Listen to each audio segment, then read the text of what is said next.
তোমরা যেটা ক্যালকাটা ইউনিভার্সিটির আন্ডারে 4 সেমিস্টার ইতিহাস অনার্স কোর্সের ছাত্রছাত্রী আছো, তোমাদের জন্য আজকে ক্লাস খুবই গুরুত্বপূর্ণ। আজকে ক্লাসে তোমাদের ডিএসসিসি 5 পেপার অর্থাৎ হিস্ট্রি অফ ইন্ডিয়া 750 থেকে 1206 এই পেপারের 4টি গুরুত্বপূর্ণ 20 নম্বরের প্রশ্নের উত্তর নিয়ে আলোচনা করব। তোমাদের সিলেবাসের মধ্যে থেকে যে 4টি প্রশ্নের উত্তর তোমরা আজকে পেতে চলেছো 20 নম্বরের, প্রথম প্রশ্ন হচ্ছে রাজপুত শক্তির উত্থানের কারণ এবং এই সম্পর্কে বিভিন্ন তত্ত্বগুলি বিস্তারিত আলোচনা করো, এই প্রশ্নের উত্তর নিয়ে আলোচনা করব। দ্বিতীয় প্রশ্ন ত্রিশক্তি সংগ্রাম বা ত্রিপাক্ষিক সংগ্রামের কারণ ফলাফল বিস্তারিত আলোচনা করো। 3 নম্বর প্রশ্ন থাকছে আদি মধ্যযুগের সমাজ অর্থনীতিতে মন্দিরের কি ভূমিকা, এবং 4 নম্বর প্রশ্ন থাকছে চোলদের সামুদ্রিক কার্যকলাপ এবং ব্যবসা বাণিজ্যের প্রসার সম্পর্কে আলোচনা করো। আমি স্ক্রিন রেকর্ডের মাধ্যমে এই 4টি প্রশ্নের উত্তর আলোচনা করছি, তোমরা দেখে নাও। এবং তোমাদের অনলাইন কোচিং ক্লাস চলছে, তোমরা যারা পরবর্তী সেমিস্টার থেকে অ্যাডমিশন নিতে চাইছো বা আমাদের স্টাডি মেটেরিয়াল পারচেস করতে চাইছো, তোমরা অবশ্যই যোগাযোগ করবে। কারণ তোমরা অনেকেই বলেছো যে স্যার আমাদের 4 সেমিস্টারটা সেভাবে পড়া হয়নি, আমরা 5th সেমিস্টার থেকে খুব ভালো করে শুরু করতে চাইছি। তাহলে তোমাদের বলবো তোমরা অবশ্যই যোগাযোগ করবে এবং তোমরা কিন্তু 5th সেমিস্টার থেকে শুরু করতে পারো। এবং অলরেডি কিছুজন আমাদের অ্যাডমিশন নিয়ে নিয়েছে, তোমরাও চাইলে অ্যাডমিশন নিতে পারো। চলো আজকে গুরুত্বপূর্ণ 4টি প্রশ্নের উত্তর দেখে নাও। এবং এই 4টি প্রশ্নের কিন্তু পিডিএফও তোমরা পাবে, কিভাবে পাবে সেটাও তোমরা ঠিকই জানতে পেরে যাবে। ভিডিওটা ভালো করে দেখো, আমি বলে দেব। এবারে তোমরা প্রশ্নের উত্তরগুলো দেখো। প্রথম প্রশ্ন কি আছে? প্রথম প্রশ্ন আছে রাজপুত শক্তির উত্থানের কারণ কী ছিল, এই সম্পর্কিত বিভিন্ন তত্ত্বগুলি বিস্তারিত আলোচনা করো। অ্যান্সারটা বুঝবে প্রথমেই ইন্ট্রোডাকশন অর্থাৎ ভূমিকা। খ্রিস্টীয় 7ম শতকের মাঝামাঝি সময়ে হর্ষবর্ধনের মৃত্যুর পর উত্তর ও পশ্চিম ভারতে এক চরম রাজনৈতিক শূন্যতা ও বিকেন্দ্রীকরণের পরিস্থিতি সৃষ্টি হয়েছিল। ঠিক এই সময়কালে ভারতীয় রাজনীতির রঙ্গমঞ্চে এক নতুন লড়াকু এবং বীর শ্রেণীর আত্মপ্রকাশ ঘটে, যারা রাজপুত নামে পরিচিত। অষ্টাদশ শতক থেকে শুরু করে দ্বাদশ শতকে তুর্কি আক্রমণের পূর্বে পর্যন্ত রাজপুতরাই ছিল উত্তর ভারতের প্রধান রাজনৈতিক শক্তি। এই কালপর্বে ঐতিহাসিক গুরুত্ব উপলব্ধি করে প্রখ্যাত ঐতিহাসিক ভিনসেন্ট স্মিথ যথার্থই বলেছেন, হর্ষবর্ধনের মৃত্যুর পর থেকে মুসলিম বিজয় পূর্ব পর্যন্ত সময়কালকে নির্দ্বিধায় রাজপুত যুগ বলা যেতে পারে। প্রাচীন ভারতীয় বর্ণ ব্যবস্থার অবক্ষয় এবং নতুন আর্থসামাজিক পরিবর্তনের যুগে এই রাজপুত শক্তির উদ্ভব কিভাবে ঘটেছিল তা ভারতের ইতিহাসের অন্যতম এক বিতর্কিত ও আকর্ষণীয় অধ্যায়। এবারে বলা হচ্ছে রাজপুত শক্তির উত্থানের কারণ ও তত্ত্বসমূহ। রাজপুতদের উৎপত্তি সংক্রান্ত সবচেয়ে জনপ্রিয় প্রাচীন এবং বহুল প্রচলিত ধারণাটি হল অগ্নি বংশ বা অগ্নিকুল তত্ত্ব। 16 শতকে রাজপুত চারণ কবি চাঁদ বৈরদী, ঠিক আছে, চাঁদ বৈরদী তার বিখ্যাত পৃথ্বীরাজ রাসগ্রন্থে উল্লেখ করেছেন যে পৃথিবী যখন শ্লেচ্ছ বা বিদেশিদের অত্যাচারে জর্জরিত, তখন ঋষি বশিষ্ঠ রাজস্থানের আবু পর্বতে এক বিশাল যজ্ঞের আয়োজন করেছিল। সেই যজ্ঞে পবিত্র আগুন থেকেই 4 জন মহাবীর জন্ম হয়, যাদের থেকে রাজপুতদের 4টি প্রধান বংশ প্রতিহার, চৌহান, চালুক্য এবং পরমার বংশের সৃষ্টি হয়েছে।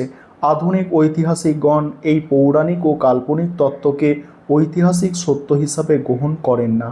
তাদের মতে এটি মূলত একটি রূপক কাহিনী, সম্ভবত হিন্দু ধর্মের নবদীক্ষিত হওয়া বিদেশি আক্রমণকারী বা অনার্য উপজাতিদের সমাজে উচ্চ মর্যাদা ও সামাজিক স্বীকৃতি দেওয়ার জন্যই পুরোহিত শ্রেণী এই শুদ্ধিযজ্ঞ এর তত্ত্বটি সুকৌশলে প্রচার করেছিলেন। তারপরে বলা হচ্ছে কি 19বিংশ শতাব্দীতে ঔপনিবেশিক ঐতিহাসিকরা, বিশেষত colonel James Todd, William crew এবং আলেকজান্ডার কানিংহাম রাজপুতদের বিদেশি উৎপত্তির তত্ত্ব প্রচার করেন। তাদের মতে গুপ্ত সাম্রাজ্যের পতনের পর শক, হুন, কুষাণ এবং গুর্জরদের মতো যেসব দুর্ধর্ষ বিদেশি উপজাতি উত্তর পশ্চিম সীমান্ত দিয়ে ভারতে প্রবেশ করেছিল রাজপুতরা তাদেরই সরাসরি বংশধর। কালক্রমে এই বিদেশিরা হিন্দু ধর্মের প্রতি আকৃষ্ট হয়ে ভারতীয় সমাজের সঙ্গে মিশে যায় এবং সামরিক পেশা গ্রহণ করে ক্ষত্রিয় মর্যাদা লাভ করে। কর্নেল টড রাজপুতদের রীতিনীতির সঙ্গে সিথীয় বা শক উপজাতিদের রীতিনীতি অদ্ভুত মিল খুঁজে পেয়েছেন। এই প্রসঙ্গে প্রখ্যাত ভারতীয় ঐতিহাসিক D.R.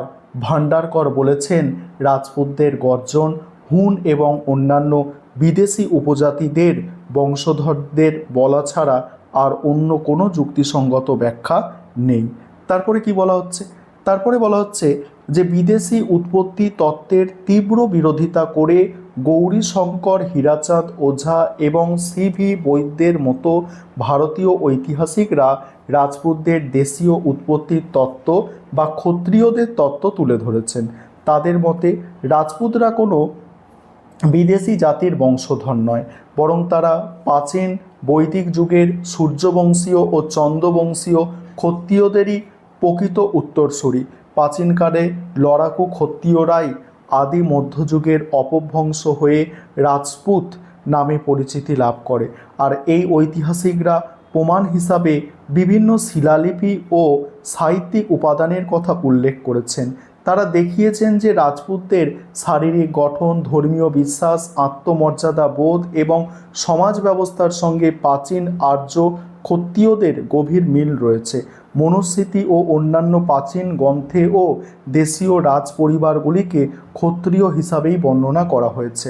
তারপরে কি?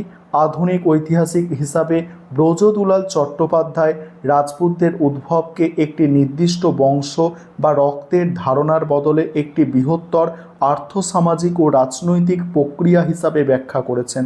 আধুনিক পরিভাষায় একে রাজপুতীকরণ বলা হয়। তার মতে 7ম থেকে 8ম শতকে উত্তর ভারতে কৃষিভিত্তিক অর্থনীতির সম্প্রসারণ, সামন্ততন্ত্রের বিকাশ এবং ভূমিদান প্রথার ব্যাপক প্রসারের ফলে স্থানীয় উপজাতীয় সর্দারদের ক্ষমতার উত্থান ঘটে। ভারতের নানা প্রান্তে দেশীয় উপজাতি এবং বহিরাগত কৃষি বিস্তারের ফলে সম্পদশালী হয়ে ওঠে এবং নিজেদের রাজ্য বিস্তার করে। পরবর্তীতে ব্রাহ্মণদের সাহায্যে তারা নিজেদের উচ্চবংশীয় ক্ষত্রিয় বা রাজপুত হিসাবে দাবি করে হিন্দু সমাজের মূল স্রোতে অন্তর্ভুক্ত হয়। সুতরাং রাজপুত শক্তির উত্থান ছিল মূলত রাষ্ট্র গঠন, ক্ষমতা দখল এবং সামাজিক সচলতার এক দীর্ঘ বিবর্তনের ফল। এবার উপসংহারটা দেখে নাও, এটা আর আলোচনা করছি না। তারপরে প্রশ্ন হচ্ছে ত্রিপাক্ষিক সংগ্রামের কারণ বা ত্রিশক্তি সংগ্রামের কারণ ও ফলাফল বিস্তারিত আলোচনা করো। এই প্রশ্নের উত্তর নিয়ে আলোচনা করব তার আগে যে বিষয়টা তোমাদের বলার আছে, তোমাদের অনলাইন কোচিং ক্লাস চলছে। তোমরা চাইলে আমাদের 5th সেমিস্টার থেকে অ্যাডমিশান নিতে পারো বা আমাদের স্টাডি মেটেরিয়াল অর্থাৎ PDF নোটস পারচেস করতে পারো। যারা ভাবছো যে আমাদের 4th সেমিস্টারে ঠিকভাবে প্রস্তুতি নেওয়া হয়নি, 5th সেমিস্টার থেকে আমরা খুব ভালো করে অনার্স পেপার পড়ব, তাহলে তোমরা কিন্তু যোগাযোগ করতেই পারো। দেখো এখানে ভূমিকা কি বলা হচ্ছে যে প্রাচীন ভারতের রাজনৈতিক ইতিহাসে হর্ষবর্ধনের মৃত্যুর পর উত্তর ভারতে এক বিশাল ক্ষমতার শূন্যতা সৃষ্টি হয়েছিল। এই শূন্যতা পূরণের লক্ষ্যে অষ্টাদশ শতকের শেষ ভাগ থেকে উত্তর ভারতের আধিপত্য বিস্তারের জন্য 3টি বৃহৎ শক্তির মধ্যে এক দীর্ঘস্থায়ী ও রক্তক্ষয়ী দ্বন্দ্বের সূচনা হয়, যা ইতিহাসে ত্রিপাক্ষিক সংগ্রাম নামে পরিচিত। বাংলার পাল, পশ্চিম ও মধ্য ভারতের গুর্জর প্রতিহর এবং দাক্ষিণাত্যের রাষ্ট্রকূট রাজবংশের মধ্যে প্রায় 2 শতাব্দী ধরে এই সংঘাত চলেছিল। এই রাজনৈতিক সংঘাতের গুরুত্ব বিশ্লেষণ করতে গিয়ে প্রখ্যাত ঐতিহাসিক রমেশচন্দ্র মজুমদার যথার্থই বলেছিলেন, হর্ষবর্ধনের পর কনৌজকে কেন্দ্র করে যে সুবিশাল রাজনৈতিক দ্বন্দ্বের সূচনা হয় তা আসলে সমগ্র উত্তর ভারতের সার্বভৌমত্ব প্রমাণের এক চূড়ান্ত লড়াই। তারপরে কি বলা হচ্ছে? ত্রিপাক্ষিক সংগ্রামের কারণ ও ফলাফল। ত্রিপাক্ষিক সংগ্রামের পশ্চাতে অন্যতম প্রধান কারণ ছিল কনৌজ শহরের ভৌগোলিক ও অর্থনৈতিক গুরুত্ব। প্রাচীন যুগে মগধের রাজধানী পাটলিপুত্র শহরে যে সুউচ্চ রাজনৈতিক ও বাণিজ্যিক মর্যাদা ছিল, রাজা হর্ষবর্ধনের রাজত্বকাল থেকে কনৌজ ঠিক সেই কেন্দ্রবিন্দুতে পরিণত হয়।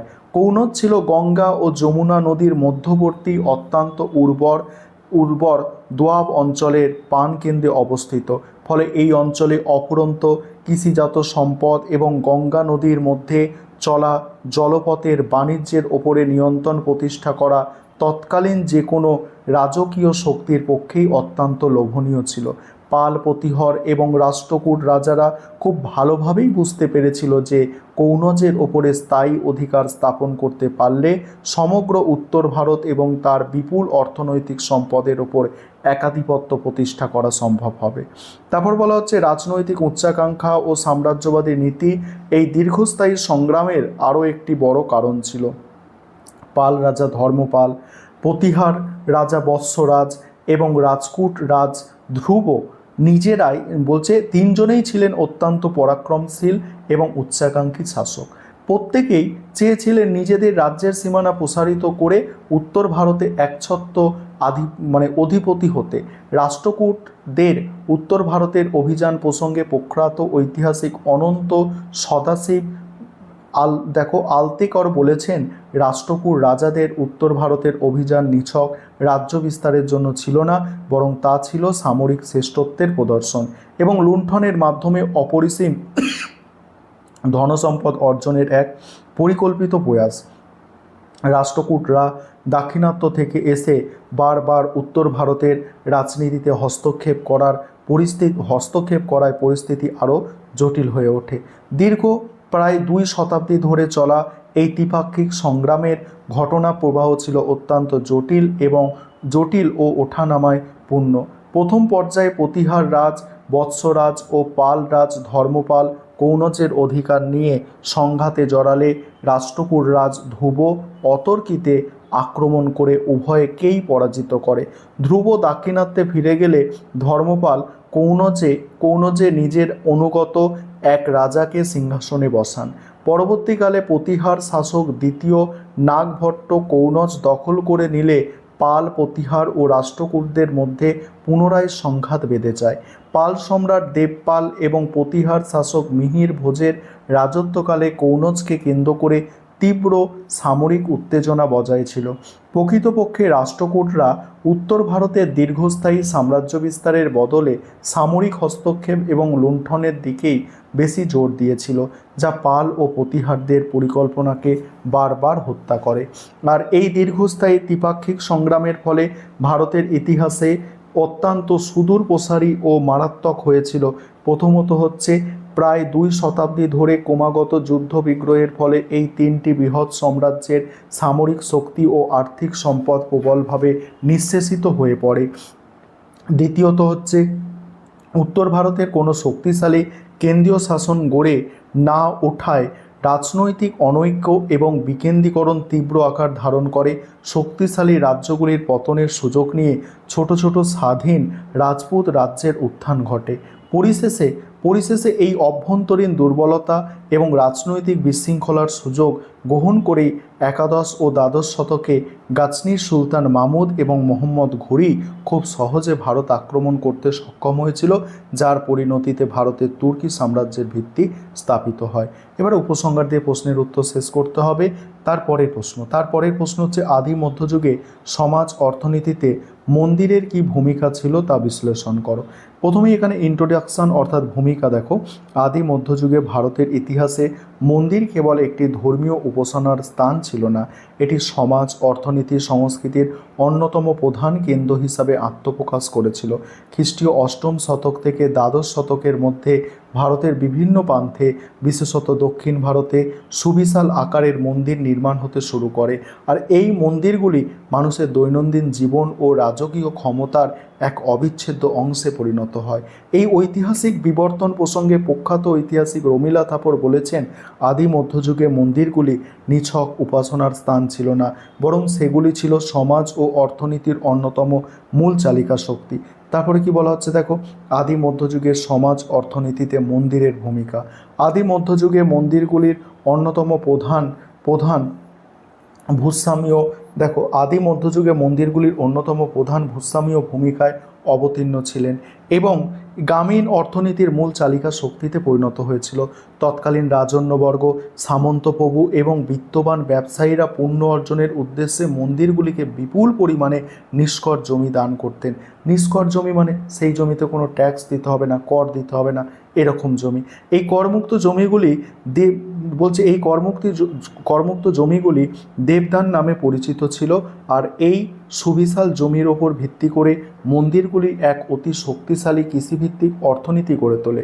বিশেষত দক্ষিণ ভারতের চোল ও পল্লব রাজত্বকালে মন্দির কমিটিগুলি কৃষির উন্নতির জন্য সেচ ব্যবস্থার উন্নয়ন এবং নতুন খাল খনন এবং বড় বড় জলধারা নির্মাণের মতো গুরুত্বপূর্ণ জনকল্যাণমূলক কাজ অত্যন্ত দক্ষতার সাথে পরিচালনা করত। পতিত জমি সংস্কার করে তাকে চাষযোগ্য করে তোলার ক্ষেত্রেও মন্দিরের বিশেষ অবদান ছিল। এর ফলে কৃষি উৎপাদন যেমন বহুগুণ বৃদ্ধি পেয়েছিল, তেমন মন্দিরগুলি স্থানীয় অর্থনৈতিক অবিসংবাদী প্রাণকেন্দ্রে পরিণত হয়েছিল। তারপর হচ্ছে অর্থনৈতিক দিক থেকে মন্দিরগুলি সেই সময় অনেকটা আধুনিক ব্যাংকের ভূমিকা পালন করত। পুণ্যার্থী ভক্ত রাজাদের দেওয়া বিপুল পরিমাণ অর্থ, সোনাদান এবং রত্নরাজি মন্দিরের সুরক্ষিত কোষাগারে জমা হতো। এই বিপুল পরিমাণ গচ্ছিত সম্পদ মন্দির কর্তৃপক্ষ ফেলে না রেখে স্থানীয় গ্রামসভা, ব্যবসায়ী গোষ্ঠী এবং সাধারণ কৃষকদের ঋণ হিসাবে প্রদান করত এবং তার বিনিময়ে নির্দিষ্ট হারে সুদ আদায় করত। এই কারণে ঐতিহাসিক রামশরণ শর্মা কি বলেছে দেখো, মধ্যযুগীয় ভারতে মন্দিরগুলি এক স্বাধীন ও শক্তিশালী সামন্ততান্ত্রিক প্রতিষ্ঠান হিসাবে আত্মপ্রকাশ করেছিল, যাদের নিজস্ব বিশাল জমি ও বিপুল অর্থনৈতিক ক্ষমতা ছিল। আর এছাড়া মন্দিরগুলি ছিল সেই যুগের অন্যতম বৃহৎ নিয়োগকর্তা।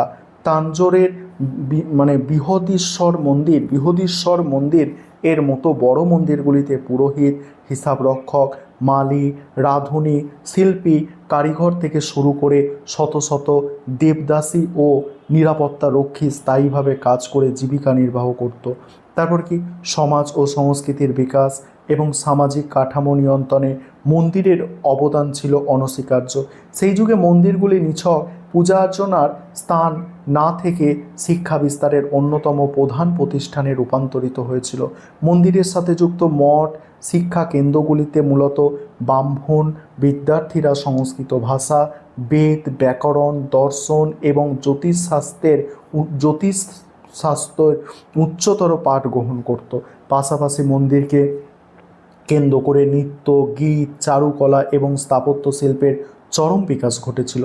মন্দিরের বিভিন্ন উৎসব এবং মেলাগুলোতে সমাজের নানা স্তরের মানুষ একত্রিত করার একটি বড় মাধ্যম ছিল এবং এই মেলাগুলিকে কেন্দ্র করে স্থানীয় ব্যবসা বাণিজ্যের ব্যাপক বৃদ্ধি পেত।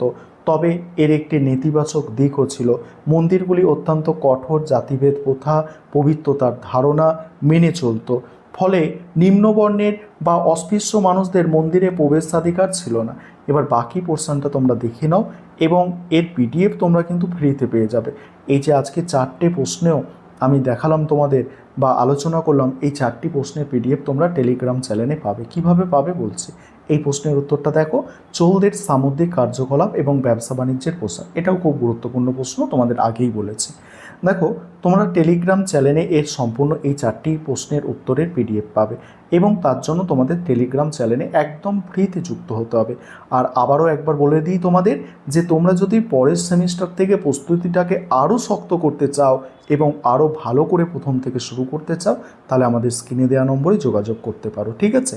আর এই যে ভিডিওটা তোমরা আজকে দেখছো, এই ভিডিওর ডেসক্রিপশান বক্সে টেলিগ্রাম চ্যানেলের লিঙ্ক পাবে। সেই লিঙ্ক থেকে টেলিগ্রামে অনেক পিডিএফই তোমরা সেখান থেকে কালেক্ট করতে পারবে।